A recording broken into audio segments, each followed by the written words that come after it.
वर्णन आता है शूल भेद तीर्थ की। कल हमने आपको कथा सुनाई थी कि कैसे भगवान शंकर ने अंधकासुर का वध किया, और अंधकासुर का वध कर कर जो त्रिशूल पर शूल था उसका भेद करने के लिए भगवान शंकर काशी नगरी में भी भ्रमण करते हैं, यत्र तत्र भ्रमण करते हैं, पर कहीं भी उस त्रिशूल का शूल समाप्त नहीं होता। तो तब शूल भेद तीर्थ में जाकर भगवान शंकर ने जब उस त्रिशूल को धोया है, वो त्रिशूल निर्मल हुआ, तभी से उस तीर्थ का नाम शूल भेद तीर्थ पड़ा है।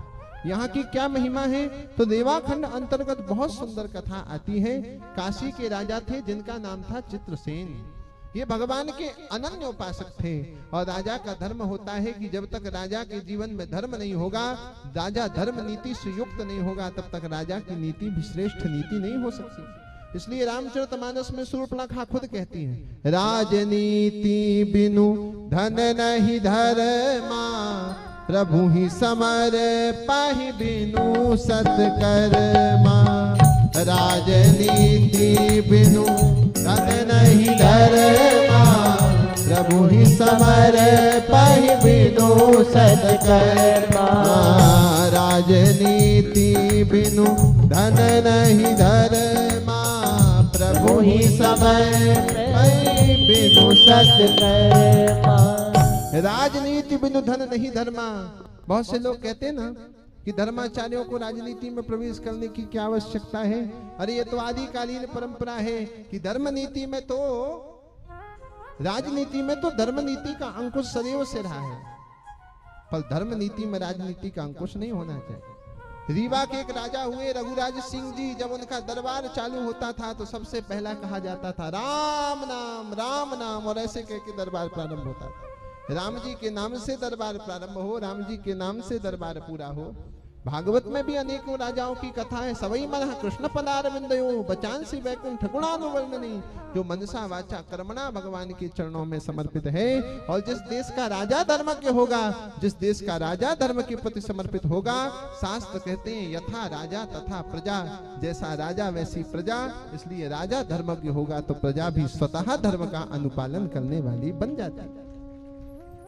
काशी के राजा जिनका नाम हुआ चित्रसेन, भगवान के अनन्य उपासक थे, और इनके बेटे थे जिनका नाम था ऋक्षशृंग। कैसे इनके विचार, कैसे इनके सिद्धांत? तो आत्मवत् परदारी, आत्मवत् सर्वभूतेषु परदिव्येषु लोष्ठवत्। आत्मवत् सर्वभूतेषु, जितने भी जीव हैं उन्हें आत्मवत अनुभूत करते थे। आत्मवत अनुभूत करने का अर्थ है सब में भगवत दर्शन करना। और पर दिव्येषु लोष्ठवत्, किसी अन्य के द्रव्य के प्रति किंचित विचार भी मन में उद्भूत नहीं करते थे। ऐसे राजा हुए, और उनके पुत्र हुए चित्रसेन के पुत्र, जिनका नाम था ऋक्षशृंग। एक दीर्घतमा मुनि हुए। दीर्घतमा मुनि जो इनके राज्य में निवास करते थे, उन दीर्घतमा मुनि की भी दिव्य साधना, दिव्य उपासना, और उन दीर्घतमा मुनि के ऋषि थे जिनका नाम था ऋक्षशृंग। इन ऋक्षशृंग के पास एक सामर्थ्य प्राप्त था कि अपने स्वरूप को बदल देता था, और स्वरूप बदलकर कभी मृग बन जाता था, कभी हिरण बन जाता था, कभी शेर बन जाता था। एक दिन इसने मृग के रूप को धारण किया। अब कभी अभी आपके मन में विचार उद्भूत होगा कि एक मनुष्य कैसे पशु बन सकता है, मनुष्य कैसे मृग के रूप में। रामचरितमानस अब जब बागेश्वर धाम सरकार प्रसिद्ध हुए तो लोगों ने कहा, एक इतनी सी अवस्था का बालक किसी के मन की बात को कैसे बता सकता है?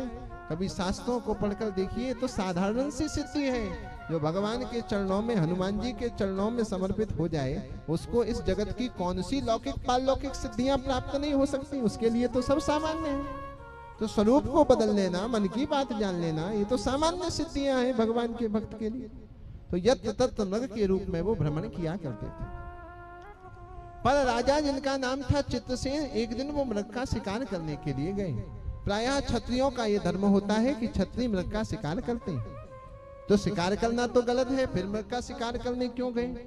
बहुत से लोगों ने मेरे प्रभु श्री रामचंद्र जी के ऊपर भी प्रश्न चिन्ह खड़ा किया कि राम जी भी मृग का शिकार करते थे, और गलत भी नहीं। गोस्वामी तुलसीदास जी ने भी श्री रामचरितमानस में वर्णन किया है। पर ध्यान से सुनिएगा, जो लोग मन में ये विचार उद्भूत करते हैं कि राम जी शिकारी थे, राम जी ने पावन मृग का वध किया है। तो पावन मृग कौन है? मृग जो होते हैं, मैंने अभी आपको बताया कि उनकी नाभि में कस्तूरी होती है। तो जब मृग के नाभि में कस्तूरी आ जाती है तो उस मृग को पावन मृग कहा जाता है।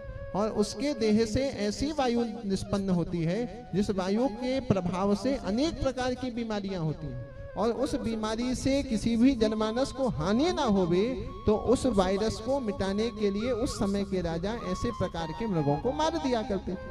और दूसरा विचार ये है कि राम जी ने जब मृगों को मारा तो मेरे राम जी तो परब्रह्म है, भगवान है, जगत नियंता है, जगताधार है, तो राम जी जब तीर चलाए तो राम जी उन्हीं के ऊपर तीर चलाते थे जिन राक्षसों ने अनेक जन्मों में कुकर्म करते हुए भगवान से प्रार्थना की कि भगवान हम कैसे ही क्यों ना हो, है तो आपके ही चरणों के दास, इसलिए हमारी प्रार्थना है कि आपके ही हाथों हमारी मृत्यु हो।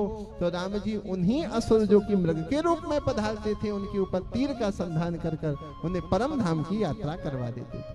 आप मेरी प्रार्थना सुने, थोड़े और आगे हो जाए, अभी आगे है जगह, यहाँ तक आ जाए ना, यहाँ कैमरा का ये जो तखत रखा हुआ है यहाँ तक आ जाए आप लोग, तो जो पीछे लोग आ रहे हैं, माताएं आ रही हैं, उनको बैठने की जगह मिल जाएगी, आगे तक आ जाइए। चाचा आप ही पहल करो, सांगा खेड़ा से आए।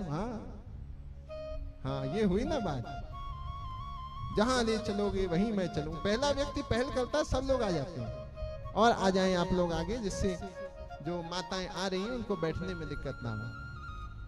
आ जाइए आ जाइए। तो एक समय की बात थी, चित्रसेन नाम के जो राजा थे, इन्होंने हाथ में धनुष बाण लिया और धनुष का संधान करने के लिए गए। और जैसे ही गए तो वो ही मृग जो ऋक्षशृंग था, वो ऋक्षशृंग यत्र तत्र भ्रमण कर रहा था, और राजा ने तत्क्षण तीर का संधान उसके ऊपर कर दिया।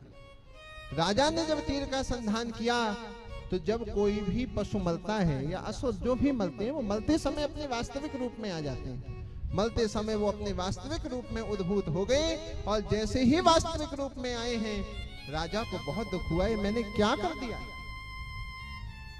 ऐसे संत ऐसे साधु के पुत्र की हत्या मैंने की। ऋक्षशृंग ने पूछा मेरा क्या अपराध था, मेरा क्या दोष था जो आपने मेरे ऊपर बाण का संधान कर कर मुझे इस स्थिति पर लाकर खड़ा कर दिया। जब भांति भांति से ऋक्षशृंग ने प्रश्न पूछा है, जो स्थिति दशरथ जी की हुई थी जब दशरथ जी ने श्रवण कुमार के ऊपर तीर चलाया था, वो ही स्थिति आज राजा चित्रसेन की हो गई। आंख से आंसू बहने लगे, कितना दिव्य अपराध मेरे द्वारा बन गया। रोते रोते उस बालक से पूछा, तुम मरणासन्न अवस्था में हो, मैं तुमसे प्रार्थना करता हूं, मैं तुम्हें कहां लेकर जाऊं। ऋक्षशृंग ने कहा, मेरे बूढ़े माता पिता कुटिया में बैठे होंगे, मेरी स्मृति में रो रहे होंगे, मैं उन्हीं के लिए इस जंगल में आया था, थोड़ी बहुत यात्रा करके पुनः मेरे पिताजी के पास जाता। जाइए और मेरे पिताजी को सूचना दे दीजिए। रोते रोते चित्रसेन उस अवस्था में जाते हैं, और जाकर जैसे ही उस वृद्ध माता पिता से कहते हैं कि मेरे द्वारा एक जघन्य अपराध बन गया, मैंने त्रुटिपूर्वक आपकी संतान की हत्या की। जैसे ही सुना तुरंत उन माता पिता ने अपने पुत्र शोक में प्राणों का परित्याग कर दिया। राजा को पश्चाताप हुआ कि मैंने क्या कर दिया, मैंने एक संत, एक मुनि, दीर्घतमा मुनि जैसे दिव्य तपस्वी की संतान की हत्या अपने हाथों से कर दी। राजा को अतीव पीड़ा होती है। तब आकाशवाणी होती है कि हे राजन, यदि तुम चाहते हो कि तुम्हारा कल्याण प्रशस्त हो तो जाओ सूलभेद तीर्थ में जाकर इन सब का अंतिम संस्कार कर कर उस सूलभेद तीर्थ में इन मुनि की अस्थियों को प्रवाहित कर। अंतिम संस्कार किया गया, और अंतिम संस्कार करने के बाद योजनों पैदल चलकर वह राजा चित्रसेन उन अस्थियों को शीश पर धारण कर कर जाते हैं, और जैसे ही नर्मदा जी में उन अस्थियों को प्रवाहित करते हैं, देखते देखते वह ऋषि मुनि और ऋषि की पत्नी दिव्यतम विमान उनके लिए आता है, और उस पर बैठकर शिवलोक की यात्रा करते हैं। ये मां नर्मदा जी की कृपा है, महिमा है।